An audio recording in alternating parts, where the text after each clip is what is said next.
Bueno, muy buenos días. Entonces, el día de hoy vamos a hablar sobre específicamente la sospecha de glaucoma primario de ángulo abierto y tratar pues como traer lo que tenemos más actual en la literatura pues en los últimos, específicamente en los últimos 5 años, mirar a ver qué cositas de pronto han cambiado o qué cositas pues tenemos como para el futuro y qué tanta tela pues tenemos para cortar a partir de eso. Para hablar entonces de la sospecha, pues importante como tal, de glaucoma primario de ángulo abierto, es inevitable pues pensar inicialmente en el paciente con hipertensión ocular, que se define pues como un paciente que tiene una presión intraocular, dos desviaciones estándar por encima de la media poblacional y que no tiene un daño evidente del nervio óptico. Más adelante vamos a hablar un poquito más específicamente qué valores se dieron pues como para definir estos pacientes. En los estudios de prevalencia más representativos y cercanos pues como a lo que es lo local, digamos pues a nosotros como pacientes latinos, tenemos el estudio pues de Los Ángeles, en donde nos establecieron que las edades de mayor prevalencia en este caso o mayor presentación pues de los pacientes en los pacientes mayores de 40 años, en un total de 3,5% de los 6.142 pacientes que estudiaron en este estudio y en un rango en el cual se muestra que a mayor edad, mayor es la presentación de sus pacientes, ya que en los rangos entre los 40 y los 49 años se encontraba un 1,7% de estos pacientes y cuando ya eran pacientes mayores de 80 años se encontraba un 7,4% por ciento de pacientes pues presentes con la enfermedad. Entonces, eh, cuando ya hablamos pues como de prevalencia en Colombia, existen pocos estudios, pero basados en este estudio de Los Ángeles nos trae una idea de la población latina, cómo puede estar presentándose en nuestro contexto. Sin embargo, es claro que el subdiagnóstico que tenemos actualmente es el mismo que encontramos pues como en el estudio y en este mismo nos reportaban que hasta el 75% de los pacientes que tenían una hipertensión ocular definida entonces como mayor a 21 milímetros de mercurio estaban previamente subdiagnosticados. Por lo tanto, según lo que tenemos, todo paciente mayor de 40 años debería en este caso pues tener una toma de una presión intraocular, siendo este el principal factor de riesgo para el desarrollo de glaucoma. Entonces, sin embargo, ante las sospechas, existe una gran variabilidad por la alta cantidad de factores que van a estar asociados a cada individuo. Entonces, solamente con la presión, finalmente pues no vamos a encontrar la cantidad de pacientes con la sospecha de glaucoma. Entonces, al pensar directamente en la prevalencia de estos pacientes, vamos a encontrar una poca comprensión debido a esos dos aspectos. La misma definición de la patología dentro del espectro del glaucoma, que vamos a ver más adelante cómo se interrelaciona uno con el otro de estos factores de riesgo, y la cantidad de factores pues, que nos llevan a un diagnóstico erróneo en muchos casos. Controversialmente, entonces, encontramos en la literatura que hasta el 15 al 50% de los pacientes con glaucoma no cumplen con la cantidad de criterios que tenemos para la patología o tendemos pues a confundirlos y hay como cierto temor del médico ante el peor desenlace pues que es la ceguera y por lo tanto estos pacientes se presentan con un manejo o un inicio de tratamiento el cual no está indicado. Entonces, antes de iniciar con la definición de la sospecha de glaucoma primario de ángulo abierto, entonces es importante primero saber o ver qué definiciones encontramos sobre el glaucoma primario de ángulo abierto como tal. Eh, Vemos estas definiciones que nos trae la Organización Mundial de la Salud, la Sociedad Europea de Glaucoma y la Academia Americana. Entonces vemos como cada una de estas nos va aportando algo adicional pues como a su definición y trata de darle como más especificidad o darle pues como un punto más claro a lo que es este paciente con glaucoma. Entonces, vemos que finalmente coinciden en el daño sobre el nervio óptico, capa de fibras nerviosas y células ganglionares, en un daño estructural y consecuente y asociado a esto un déficit funcional. Vemos que la academia nos trae pues como un poco más amplio esta definición, ya que nos incluye pues lo que es la presión intraocular como principal factor de riesgo para la presentación de la patología y nos lo trae pues como una característica propia de la enfermedad. Es importante pues descartar que no hayan otras patologías asociadas que puedan generar este tipo de daños pues sobre el nervio óptico. Entonces, cuando ya traemos pues como a comparación la definición en cuanto al paciente sospechoso para glaucoma, la Academia Americana nos define así, de esta forma: es un individuo con características clínicas o conjunto de factores de riesgo que implican un riesgo mayor para el desarrollo del glaucoma. Pero entonces, cuando hablamos de estas características clínicas, vamos a encontrar los siguientes criterios. Y estos criterios van a ser criterios estructurales en cuanto a la apariencia de la cabeza del nervio óptico y la capa de fibras nerviosas, criterios funcionales y traen una parte también para lo que es la presión intraocular. Eh, Cuando entonces vemos que estos daños están pues como relacionados con la parte de adelgazamientos, defectos en la capa de fibras nerviosas, los cuales dejan entonces aquí la duda de la definición de lo que es anormal o la definición de lo que es el defecto pues temprano de la enfermedad o lo que es un defecto sospechoso. Entonces aquí es donde está la brecha frente a una sospecha y los estadios tempranos, que vamos a tratar de ir como dilucidando, como a ver qué es más específico de la enfermedad propia y qué sí se puede considerar una sospecha, aunque según las definiciones, cuando ya uno establece pues, que hay un daño estructural o funcional, teóricamente ya estaríamos hablando de la enfermedad. Entonces, teniendo en cuenta lo anterior, la idea de esta charla traté pues como de establecer entonces los criterios clínicos, paraclínicos y los factores de riesgo específicos para el paciente con sospecha y tratar de ampliar un poquito o definir bien las diferencias entre este espectro de definiciones de glaucoma. Vamos a hablar entonces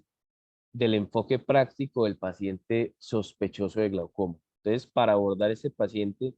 debemos definir dos aspectos fundamentales que van a estar ligados uno del otro. Entonces, son las características clínicas que estamos mencionando y los factores de riesgo asociados que pueden incluir precisamente varias de estas alteraciones clínicas.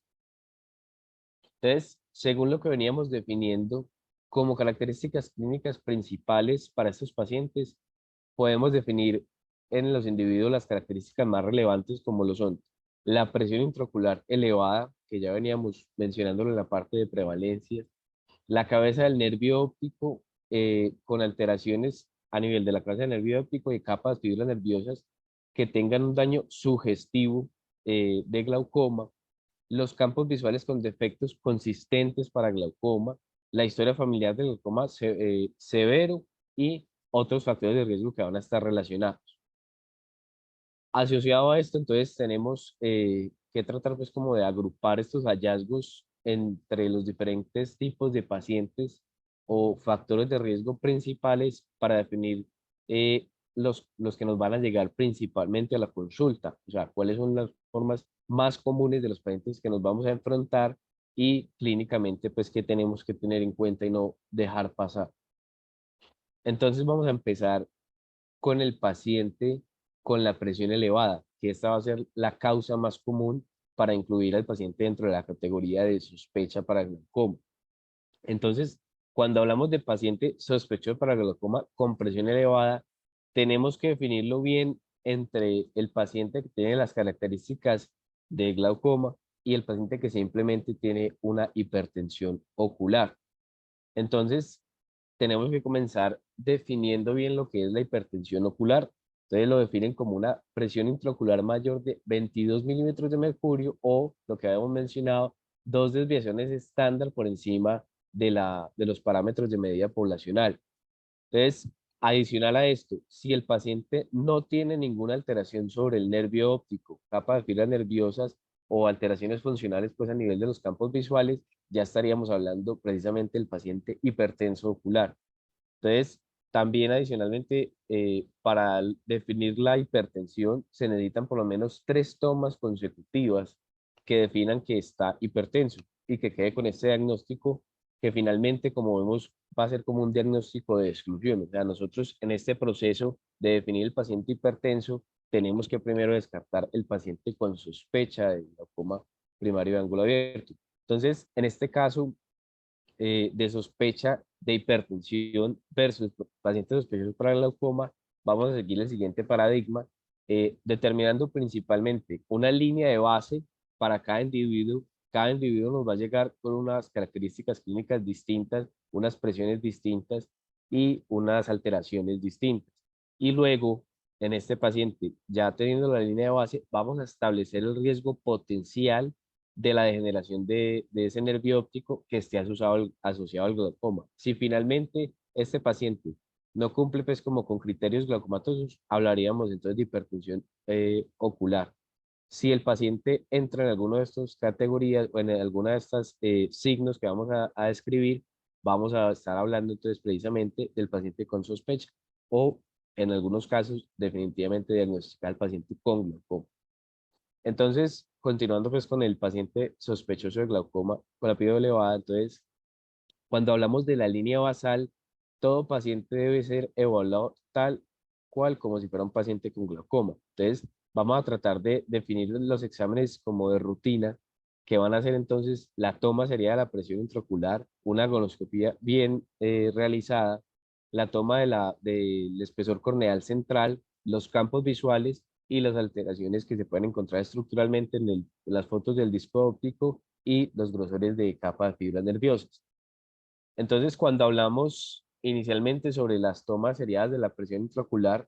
hay guías que nos sugieren una toma en un 3-3-3, tres tomas al día, tres tomas en 3 días distintos, en 3 tiempos distintos. ¿Con el fin de qué? Con el fin de tratar de establecer como los diferentes picos que se presentan durante el día. Otra de las herramientas que encontramos útiles y que a pesar de generar mucho debate pues frente precisamente es a la fisiopatología de esta misma, es el test de sobrecarga hídrica, que nos puede permitir estimular o generar pues como la simulación de los picos de presión intraocular más alta para cada paciente y una presión intraocular basal. Entonces, esto nos va a reflejar el estado real de la presión del paciente y asimismo indirectamente pues mirar la funcionalidad de ese sistema de drenaje del humor acuoso que puede estar defectuoso a pesar de que tengan un ángulo abierto pues de forma anatómica. Entonces, este test consiste eh, una realización un poco más rápida que el pues 333 y tomar una presión basal previa a una ingesta de 800 cc de agua en 2 horas. Luego de eso se debe iniciar una toma seriada de la presión cada 15 minutos por unos 45 minutos. En caso de continuar, en caso pues que encontremos pues los picos más altos o que ya empiece a disminuir la presión, ese pico que encontramos va a ser entonces nuestra presión máxima. La presión basal va a ser la presión que vamos a tener previo al inicio de la prueba. Entonces, también puede pasar que hay pacientes que llegan a picos muy altos a los 45 minutos y persisten en ellos. Por lo tanto, estos pacientes pueden repetirse otras 2 tomas cada 15 minutos, mirando a ver el comportamiento pues, de ese pico. Entre más rápido y más persistentes sean estos picos, se ha relacionado pues como con mayor severidad o mayor predisposición a glaucoma en estos pacientes. Vicente, Luego, claro, Vicente, Valentín, que diga Valentín. Ahí la única observación para que no quede en el ambiente es 800 centímetros de agua que se toman en 5 minutos, sí, rápidamente. 5 minutos, y lo que pasa es que ha tenido un ayuno de 2 horas. Es Ok, decir, antes de la pío basal, el paciente debe tener un ayuno de más de 2 horas para que el estómago esté vacío ajá, y entonces pueda resistir la toma y no le dé ganas de vomitar. Entonces, 800 centímetros se toma la presión basal, 800 centímetros de agua en 5 minutos y después sí las tomas cada 15 minutos. de acuerdo, de acuerdo. Gracias por la aclaración. Y adicionalmente pues, hay que tener en cuenta que como son pues un consumo de líquidos pues excesivo, hay pacientes que van a tener contraindicados, sobre todo cuando hablamos de pacientes pues que tienen predisposición a sobrecarga hídrica a nivel sistémico, ya hablando pues como con cardiopatías y nefropatía. Bueno,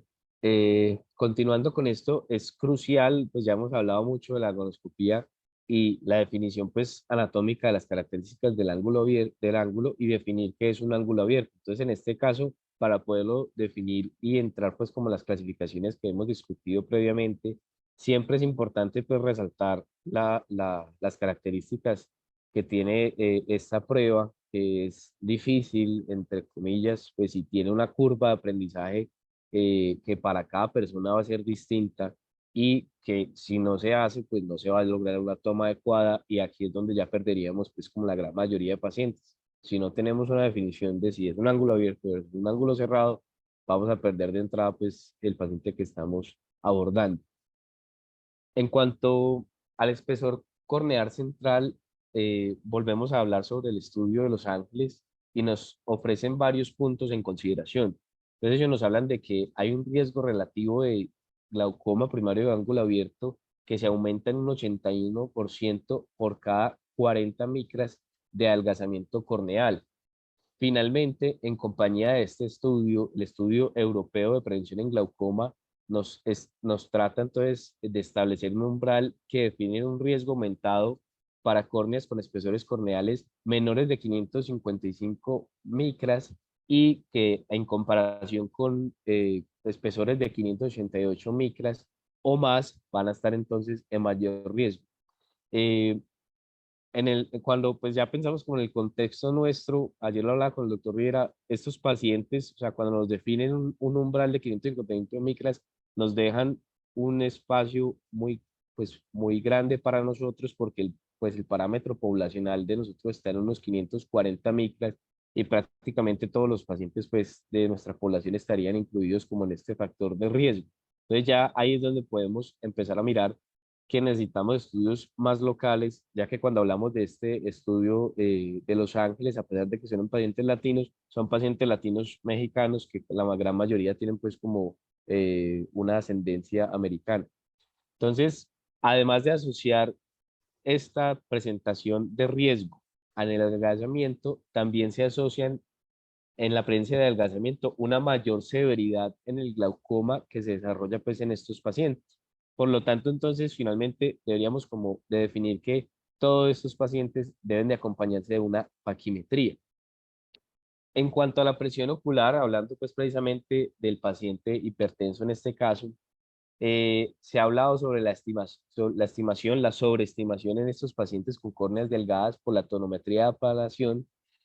y de esto se disponen algunos algoritmos que tratan de solucionar los errores pues en estos pacientes y tratar pues como de definir la presión real. Sin embargo, no se cuenta con fórmulas que logren una correlación que sea de forma lineal entre la PIO elevada y el espesor corneal. Por lo tanto, cuando leemos pues en la literatura y hablando pues precisamente de la Academia Americana,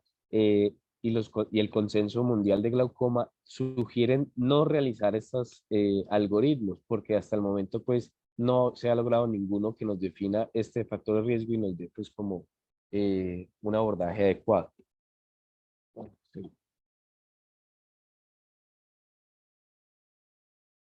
muy bien. Entonces, aparte del espesor corneal central, es importante mencionar que existen otros parámetros corneales que pueden llegar a tener un papel importante en la definición de riesgo, en el desarrollo pues, del glaucoma. Entonces,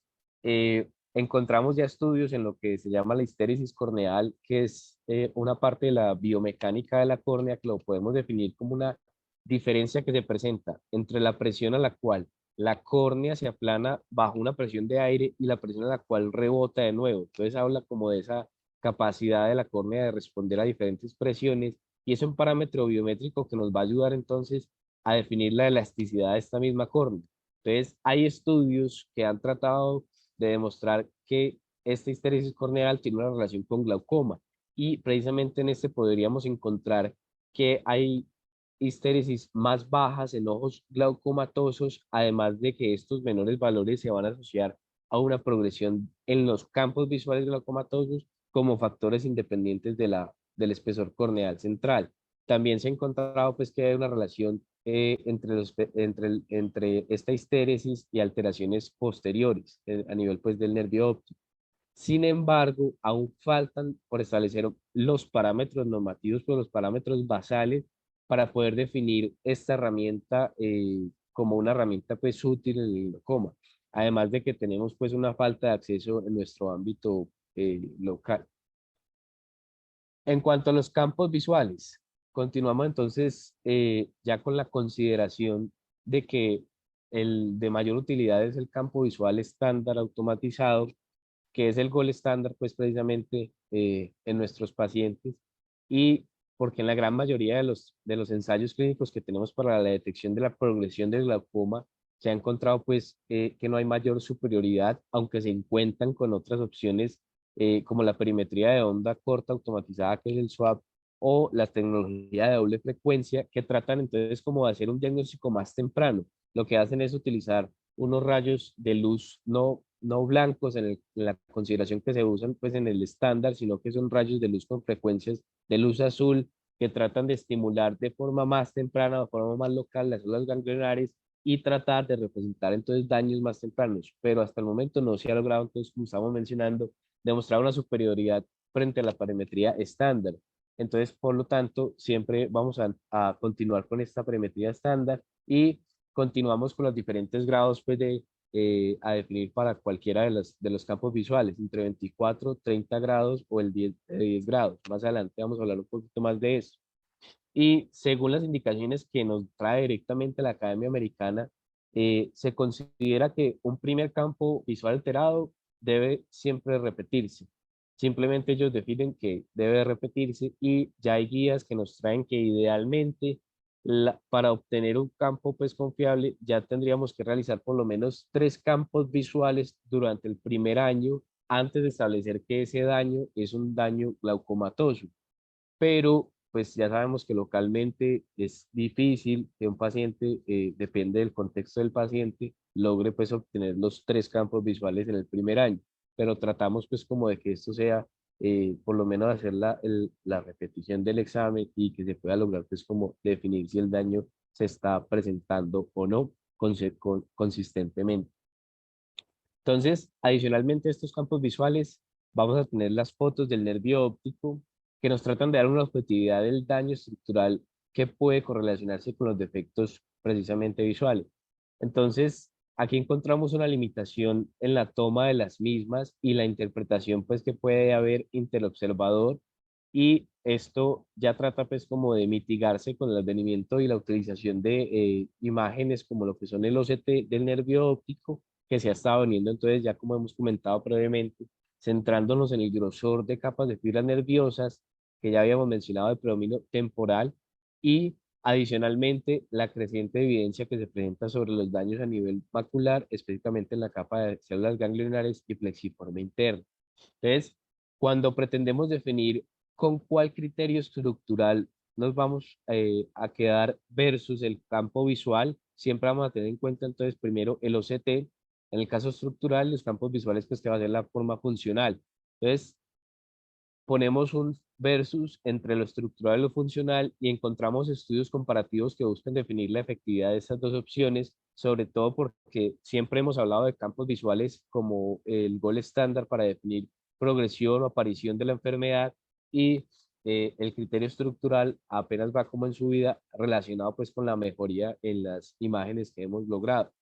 Entonces, para definir entre estas dos opciones, hay estudios que nos comparan el OCT versus las fotos, versus los campos visuales. Y encontramos que el OCT tiene una marcada diferencia en la efectividad con un área bajo la curva, con un excelente desempeño, como vemos acá el área bajo la curva para los 3 exámenes. Vemos cómo se desempeña el OCT en casi un 100% de efectividad versus lo que encontramos en el campo visual y las fotos del nervio óptico. Entonces vemos como este OCT de dominio espectral específicamente ha logrado llegar pues como de forma más específica y más sensible a determinar estos pacientes. Entonces, a pesar de que este desempeño estructural y funcional están pues con esta diferencia, no se tiene una relación directa entre la aparición de uno o del otro. Entonces ahí es donde ya encontramos los sesgos, es porque el paciente no siempre va a estar precedido por un daño funcional o por un daño estructural. Entonces, siempre debo hasta el momento realizar y optar pues por realizar ambos exámenes de forma funcional y de forma estructural. precisamente para tratar de encontrar lo que aparezca primero.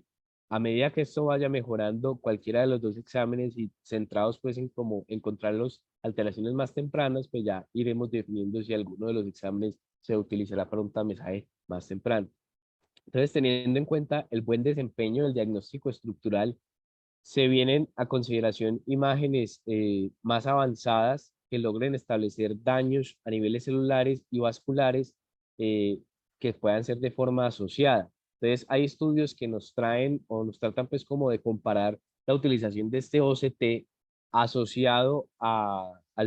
OCT pues a nivel angio y pues determinar si combinando un daño estructural más vascular es mejor que los daños estructurales, pero hasta el momento los ensayos clínicos no han logrado una superioridad en el desempeño de esta asociación. Entonces, por ahora se debe trabajar más como en opciones para esta combinación o opciones que superen esta combinación pues establecida. Eh, Teniendo en cuenta entonces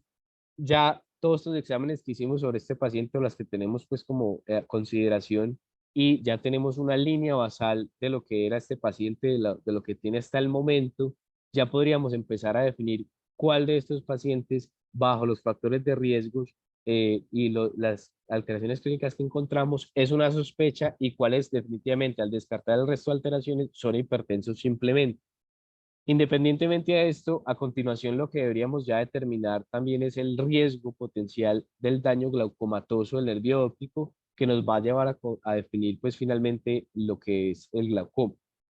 Entonces,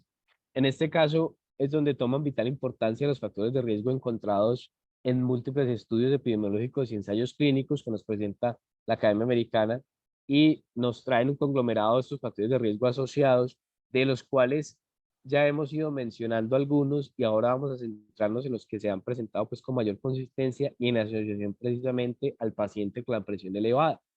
del cual estamos discutiendo. Vamos a encontrar que muchos de estos factores de riesgo se encuentran de forma más consistente en varios estudios y hay muchos de estos que también se habla pues ya como de forma eh, en consenso pues como de expertos. Entonces vamos a centrarnos en lo que se encontré más como consistente en la literatura y lo que tiene pues como mayor evidencia. Entonces, la presión elevada ciertamente la tenemos ya establecida como el más importante parámetro y factor de riesgo para el paciente como sospecha de glaucoma y que según lo encontrado pues en el estudio principal que es el estudio para la hipertensión ocular, el OHTS, podemos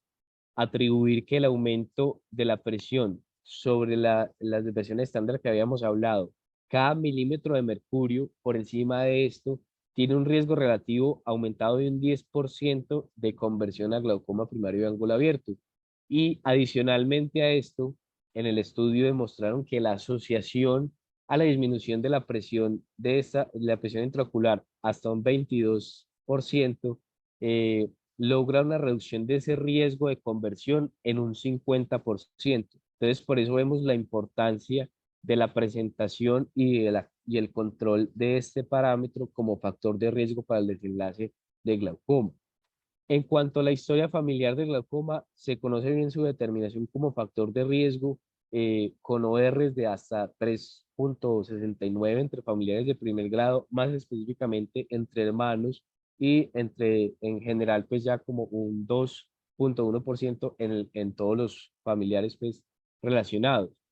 Se hace una mención a los pacientes con la historia de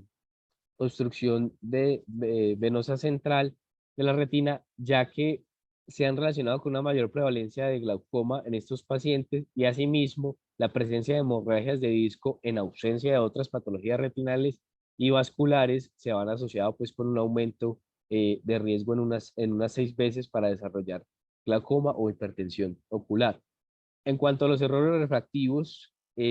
múltiples estudios nos han demostrado una relación positiva entre el glaucoma primario de ángulo abierto y el desarrollo y el paciente que presenta miopía, en especial el paciente con miopías altas que son mayores a 6 dioptrías. Aunque sigue siendo controversial la presentación pues como de esta asociación a factor de riesgo, se tiene en cuenta pues que es está presente y que muchos de los pacientes, pues, en especial glaucoma primario de ángulo abierto, es uno de los factores de riesgo a considerar. Y en cuanto a la edad avanzada, también varios estudios con precisamente el AGIS que nos trata pues como de definir los factores pues como de progresión y de glaucomas pues como más avanzados, establecieron que una probabilidad del 30% de progresión en los campos visuales se presenta por cada 5 años de aumento de edad y definen que a partir de los 40 años es como el punto en el cual aumenta precisamente esa prevalencia. Por lo tanto, a modo pues ya como de recomendación, se deja pues que el tamizaje de todos esos pacientes se debe hacer a partir de los 40 años, sobre todo ligado a las alteraciones pues en cuanto a la presión intraocular. Luego de hablar pues del paciente que tengo con sospecha e hipertensión ocular, entonces ya tendríamos que hablar solo del paciente que nos puede llegar a la consulta, el paciente con una anormalidad estructural, que es otro de los pacientes más comunes. En este caso, un paciente sospechoso que no va a tener la presión elevada, pero cuando lo vamos a ver clínicamente vamos a encontrar alteraciones de la cabeza del nervio óptico, la capa de fibras nerviosas o células ganglionares en los exámenes, y hay que tener especial cuidado porque estas características pueden ser las que son más compatibles con el paciente simplemente con una sospecha, como el paciente que tiene un glaucoma de inicio o de presentación pues como de forma más temprana. Eh, en cuanto a las alteraciones que vamos a encontrar pues presentes o hablando pues de las alteraciones sobre el nervio óptico, hay que definir pues cuáles son las alteraciones glaucomatosas y tener en cuenta algunos aspectos. Se debe realizar una evaluación que sea bajo la lámpara de hendidura y con lentes pues teniendo en cuenta las proporciones adecuadas de cada lente y la magnificación para tener pues como las medidas correctas. Y a partir de esto, tener en cuenta varias cosas. Siempre hablamos de irregularidad, pues, o como aumento de las excavaciones, la forma que tiene esta relación de la excavación con el anillo neuroretinal, y encontramos que las excavaciones anormales y las relaciones copa-disco, que son mayores a 0,7, solo se van a presentar en el 5% de la población. O sea que es un porcentaje muy pequeño de pacientes que vamos a encontrar con aumentos de excavaciones realmente anormales. Y otro signo que vamos a encontrar y que nos habla más de una especificidad más pequeña es la diferencia de por lo menos un 20% entre discos que solo se va a presentar en un 1% de los pacientes. Entonces, cuando encontramos pacientes con unas excavaciones mayores de 0,7 o que haya una diferencia entre ellos mayor del 20%, entonces ya hablamos de que estamos en un grupo poblacional mucho más pequeño y más cercano a lo que es la sospecha en glaucoma. Entonces, aquí puede existir un sesgo asociado a la edad, debido a que se presenta un crecimiento gradual de la excavación con la edad, pero se considera sospecha solo cuando esta ocurre de forma rápida o de forma asimétrica. Aquí toma vital importancia pues tener un seguimiento de estas excavaciones, idealmente con fotografías de fondo, pues para tener ahí documentado y poder hacer comparaciones ya también con programas que nos ayuden pues como para esto, o simplemente pues hacer el registro nosotros pues en la historia clínica. Se menciona pues lo que ya hemos hablado, la regla del ISNT, en el cual se considera la sospecha en pacientes que empiezan a perder esta relación y se pierde pues como el anillo neuroretinal, sobre todo cuando ocurre de forma inferior o superior, lo que conlleva pues a la presencia de una elongación vertical que nos hace pensar entonces en un paciente glaucomatoso. Pero tenemos que tener en cuenta que esta regla del ISNT solo aplica para discos de tamaño normal. Cuando encontramos pacientes miopes o pacientes con alteraciones anatómicas directas pues, del nervio, estos discos que son más grandes pueden llegar a generarnos entonces una confusión en esta relación, y aquí no se debe de aplicar y no se debe pues, considerar esta regla, porque no va a ser entonces, nos va a presentar pues un sesgo relacionado con la misma. Y finalmente, cuando ya hablamos de la atrofia óptica glaucomatosa, vamos a tener unas características que van a ser mecánicas, varias de estas ya las hemos mencionado, que son las alteraciones, pues, el aumento de la copa, las asimetrías precisamente, el aumento progresivo y las alteraciones ya como el de la irregularidad precisamente de la excavación. y lo que hemos estado pues como mencionando adicionalmente a esto, las alteraciones vasculares que vamos a encontrar, como las hemorragias de disco que se presentan y que hay que tenerlas pues como muy con pinzas porque las hemorragias de disco tienen muchos diagnósticos diferenciales a consideración, el desplazamiento nasal de los vasos y los vasos circunlineales pues que encontramos asociado pues a tortuosidad, que muchas veces, como estamos mencionando, estos signos si bien están presentes y nos hacen pensar en glaucoma, no son tan específicos de la enfermedad, pero dependiendo pues de lo que tenemos adicional en el paciente, podemos ir definiendo. Pasamos entonces a definir lo que son los defectos sobre la capa de fibras nerviosas y estos se pueden evidenciar de dos maneras. Uno, bajo la lámpara de hendidura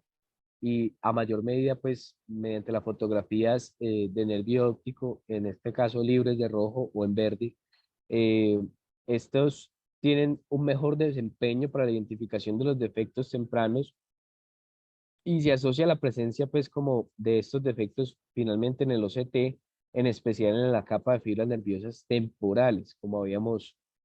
hablado en previos estudios. Además, contamos con la creciente evidencia de que estos defectos de capas de fibras nerviosas eh, también, en comparación con los defectos de las células ganglionares que precisamente definen la patología, están teniendo más evidencia, pues también con el advenimiento de nuevas herramientas como la ST de dominio espectral, que ya hemos demostrado pues como que hay una efectividad, incluso pues en algunos casos superioridad en la comparación de solo en el análisis de la capa de fibras nerviosas. Sin embargo, teniendo en cuenta pues como esta parte, uno aquí entra pues como en conflicto si el paciente tiene estos defectos y la definición de glaucoma me incluye que haya un defecto, entonces teóricamente estos pacientes ya entrarían no para sospecha, sino que sería como un paciente glaucomatoso. Pero hay que tener en cuenta que estos casos con medidas de capa de fibras nerviosas y células ganglionares pueden ya por cuestiones de realización del examen, generar una información anormal que nos lleva a la sospecha de glaucoma en ausencia de otro signo clínico. Entonces, en este caso, vamos a considerarlo un falso positivo en el OCT que lo denominan la enfermedad roja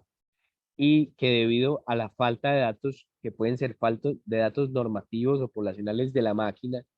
o patologías como la miopía que llegan a sesgar el estudio pues por las alteraciones en el polo posterior y que alteran pues como la medición del mismo, nos van a llevar a estos falsos positivos.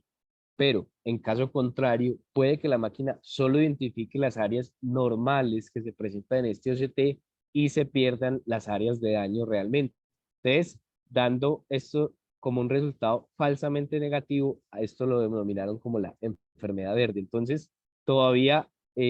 la sugerencia en este caso es no tener un solo parámetro como diagnóstico y se debe acompañar entonces no solo los parámetros estructurales, sino que también los parámetros funcionales y también la repetición pues de estos mismos para establecer si existe una persistencia y la relación pues como con la progresión de las alteraciones que podemos encontrar para tratar de mitigar un poquito más como estos sesgos a medida que la tecnología pues como que nos va avanzando en este sentido.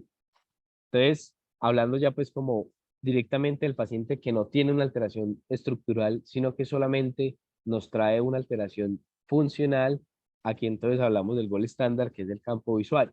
Entonces, en cuanto a estos pacientes, vamos a tener varias apreciaciones. Aunque tradicionalmente se toman las perimetrías 32 o 24-2, pues también se ha reportado la importancia de la campimetría 10-2, ya que hay estudios que han demostrado que hasta un 16% de los pacientes que no presentaron ninguna alteración sobre un 24-2 presentaron alteraciones directamente sobre la campimetría de 10-2. Y la aparición de estos defectos nuevos deben de cumplir un papel fundamental en cuanto a la velocidad, ya que si encontramos un defecto que aparece de forma rápida, pues obviamente progresiva, tiene menor riesgo o menor relación con glaucoma, ya que precisamente estos deben de aparecer de forma más lenta y de aquí se debe entonces tener la relación con el resto del contexto de nuestro paciente. Entonces, se refuerza también como la dificultad y la subjetividad de la prueba. Por lo tanto, se debe repetir cuantas veces nos pues podamos, digamos, en nuestro contexto, o como mencionábamos previamente, por lo menos en las primeras enfoques de esos pacientes, 3 tomas en un año para poder definir si el defecto que estamos viendo es un verdadero defecto o es una alteración ya relacionada con la subjetividad de la prueba, o si precisamente existe una progresión. Y si existe una progresión, esto es de especial atención, ya que la progresión de los defectos, ya sean también estructurales o sean de forma funcional, va a ser la verdadera diferencia entre la patología real como glaucoma y el paciente sospechoso. Aunque, como mencionamos, siempre debe acompañarse de las demás herramientas diagnósticas. Eh, entonces, ya sacarlo también, el paciente que no tiene el defecto estructural, no tiene defecto en campos visuales, pero nos viene con una historia familiar de glaucoma, en especial los pacientes normotensos, sin otro factor de riesgo, y el paciente que tiene pues un glaucoma, una historia familiar de glaucoma severo, se van a beneficiar pues en este caso de un seguimiento anual que preferiblemente puede acompañarse, aquí hacen una comparación entre las fotografías de nervio óptico y los campos visuales, ya que en estos pacientes las fotografías del nervio óptico han mostrado un mejor desempeño en identificar muchos cambios en estos ojos a comparación de las apariciones de los defectos de campos visuales, que pueden ir perdiendo pues fuerza con la edad y el desarrollo de cataratas. Aquí también yo diría pues como incluir un estudio estructural como el OCT, ya sea cada año, cada 2 años, que también va a tener la superioridad que ya hemos demostrado frente al campo visual de las fotografías en estos pacientes, para lograr pues como un enfoque más temprano y que la aparición sea en cualquiera de los exámenes, pues hasta el momento pues lo que tenemos como derrotero para enfrentarnos. Y ante cualquier aumento de la presión intraocular o cambios del nervio óptico sugestivos para el glaucoma, siempre se debe realizar ya un estudio más robusto. Ahí sí definitivamente el paciente debe entrar de nuevo como al inicio de nuestro enfoque práctico. En cuanto al tratamiento, eh, teniendo en cuenta pues estos criterios clínicos y factores de riesgo que componen el paciente con sospecha, quería traer simplemente como unos aspectos claves y consideraciones principales, ya que pues para el tratamiento podríamos acá pues, montar una discusión completa. Y hasta el momento el tratamiento ha estado limitado para el control de la PIB. Simplemente no tenemos como otra herramienta que de verdad pues, nos controle la progresión de la enfermedad o la presentación de la misma. Sin embargo, hay pacientes en este estado de sospecha y que tienen una relación directa con factores de riesgo modificables, que son pocos, como el hipotiroidismo, la diabetes o la hipotensión arterial o la misma hipertensión en un tratamiento pues, que está por encima de lo normal, y nos dan la posibilidad de controlarlos. Esto sería pues como otro de los aspectos a considerar para estos pacientes. Y antes de tratar los pacientes o el paciente que yo considero que debo tratar, debo tener varios aspectos en consideración. Finalmente, pues son pacientes que tienen un riesgo de pérdida visual que tiene que estar ligado a lo que es la expectativa de vida del paciente, porque muchos de esos pacientes van a ser pacientes que vamos a tener de mayor edad, y aquí tenemos que relacionarlo con qué tipo de terapia voy a darle, ofrecerle a este paciente, teniendo en cuenta los efectos adversos de cada una de estas, el impacto económico y finalmente la calidad de vida que le va a dar a ese paciente, precisamente ligado a ese riesgo-beneficio y expectativa de vida para el mismo. Entonces, antes de empezar el tratamiento médico, digamos, yo tengo que mirar si este paciente en realidad tiene dolor o tiene alguna molestia, tiene una funcionalidad o algo pues que requiera ponerlo en esta alteración pues de su vida con el tratamiento, o si definitivamente puedo beneficiarme más de un tratamiento quirúrgico que no le implique mayor pues como cambio en su vida diaria, o si definitivamente simplemente hacemos un manejo pues de observación debido a que estos pacientes pues ya la expectativa de vida puede ser más corta. Entonces, ya teniendo en cuenta esto, se tiene como parámetro para tratamiento obligatorio, pues lo que hemos mencionado, la evidencia de progresión, ya que entra pues como en el paciente que tiene pues glaucoma y la aparición de nuevas hemorragias de disco u otras alteraciones sobre el disco óptico, como el aumento pues de la excavación en la documentación fotográfica que habíamos mencionado, o precisamente los defectos de campos visuales. Cualquiera de estas progresiones a nivel de estos ya son criterios para inicio de tratamiento como factores independientes de forma temprana. Y teniendo en cuenta que estos aspectos pues influyen sobre la calidad de vida, entonces lo que habíamos hablado, siempre tener un versus entre la opción que le puedo ofrecer al paciente, tratamiento médico, que inicialmente sería pues con los análogos de prostaglandinas, versus las opciones quirúrgicas o láser que tenga de forma individualizada para cada uno de estos pacientes. Entonces, a modo de conclusión, quería traer este boletín pues, que salió en octubre del presente año, que nos trae la Academia Americana de Glaucoma y la Sociedad Americana de Cirugía de Cataratas y Cirugía Refractiva, en cuanto a los gaps o los huecos pues, existentes precisamente en lo que hemos estado discutiendo en relación más que todo ya en el glaucoma primero abierto establecido, en cuanto a la detección, diagnóstico, el monitoreo y el tratamiento de estos pacientes. Entonces, la idea pues como que ellos buscan acá es incentivar futuras investigaciones, definir cuáles son definitivamente esos puntos donde se debe concientizar pues como la falta de asertividad de los criterios establecidos y por cual muchos pacientes pues tenemos como sospecha como falsos positivos y muchos tenemos pacientes como falsos negativos y mencionar pues como ellos mencionan 6 aspectos pues como fundamentales relacionados con el diagnóstico y el tratamiento. Y yo quise traer pues como los aspectos más importantes que están dentro de este boletín en relación con el tema de lo que son las sospechas, o sea, en relación con lo que es el tamizaje de esos pacientes. Entonces, primero, en cuanto a los gaps que se presentan en relación con la complejidad de la etiología de la enfermedad, y la falta de métodos que sean completamente precisos para identificar los factores de riesgo que ya vemos, que ya tenemos pues como establecidos en los diferentes estudios, y la mencionada pues o lo que tenemos la insensibilidad o la variabilidad del gol estándar que es el campo visual, eh, traen a consideración pues como estos aspectos que a pesar de que las imágenes de disco óptico y las imágenes pues, del OCT han mejorado rápidamente en los últimos años, aparentemente se están quedando han sido lentas en cuanto a darle un beneficio de diagnóstico y monitoreo a la enfermedad. Entonces ellos determinan que basándonos en estos paradigmas debemos de mirar que hay que desarrollar biomarcadores que traten pues como de definir estas alteraciones tempranas y definir biomarcadores que nos ayuden pues como a ver el riesgo de progresión de forma más rápida. Asimismo, tenemos que meterle pues como al desarrollo de tecnologías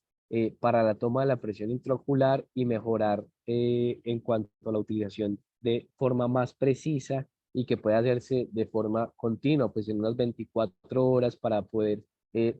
dar como una medida exacta y no basarnos pues como las otras opciones que tenemos que simplemente son una representación o simulación de lo que teóricamente sería la realidad para cada paciente. Y la utilización de nuevas tecnologías que precisan evaluar la función de la célula ganglionar, que más adelante pues ya miraríamos sobre la utilidad pues de exámenes como el electroretinograma, que nos da pues eh, como una representación directa de lo que es el daño de esta célula y nos aísla esas alteraciones que pueden estar relacionadas con otros niveles pues, de la vía visual en relación con lo que es el gol estándar, que es el campo visual. En otro caso, nos presentan los baches pues, en el conocimiento sobre la misma fisiopatología de la enfermedad, que a pesar de conocer bien sus factores de riesgo, esto eh, no conocemos bien qué relación está presentándose sobre la presión elevada como principal factor, debido a que hay muchos pacientes que, a pesar de que el único tratamiento que tenemos aceptado es el control de la presión, al lograr el control de la presión, aún así hay pacientes que llegan a una progresión de la enfermedad o a una aparición de la misma ya definitiva. Por lo tanto, se busca conocer bien qué vías generan el daño de estas células ganglionares y sus axones y se enfocan en desarrollar entonces conocimiento sobre factores no relacionados precisamente sobre esa presión ocular, como la presión de perfusión vascular, que habíamos visto que ya hay exámenes que tratan pues como de relacionar esta parte, las vías moleculares y celulares, el, las tomas pues como del fluido cerebral y las alteraciones pues mecánicas como habíamos visto en la histéresis corneal y las células ganglionares. Entonces vemos toda esta parte adicionalmente a la genética,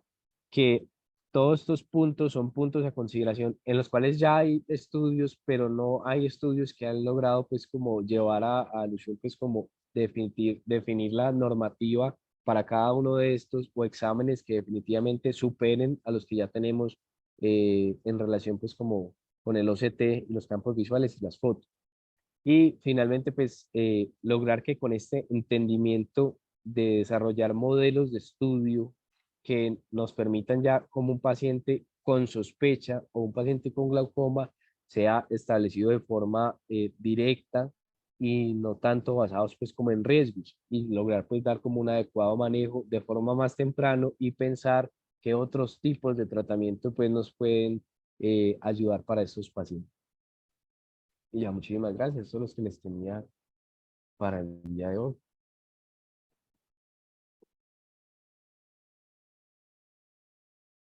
No sé si tienen alguna duda, consideración. Pues yo considero que Valentina ha hecho una revisión excelente mm, del tema, motivada por una inquietud personal acerca del diagnóstico precoz con el campo visual, toda vez que si los cambios estructurales en la mayoría de los estudios, no todos, los todos, insisten en que preceden el hallazgo del campo visual, quiere decir que los campos visuales a la luz de hoy son insuficientes para detectar los pacientes con glaucoma, y entonces por eso estábamos considerando factores electromiográficos y de diagnóstico anticipado a la muerte celular ganglionar, como es la electroretinografía multifocal en patrón, que eso es lo que motivó esta charla. Pero me parece que la revisión que has hecho ha sido supremamente completa, muy, muy didáctica, y te felicito. No tengo ningún otro comentario para hacer. Gracias. No sé si alguien más tenga algún comentario o pregunta.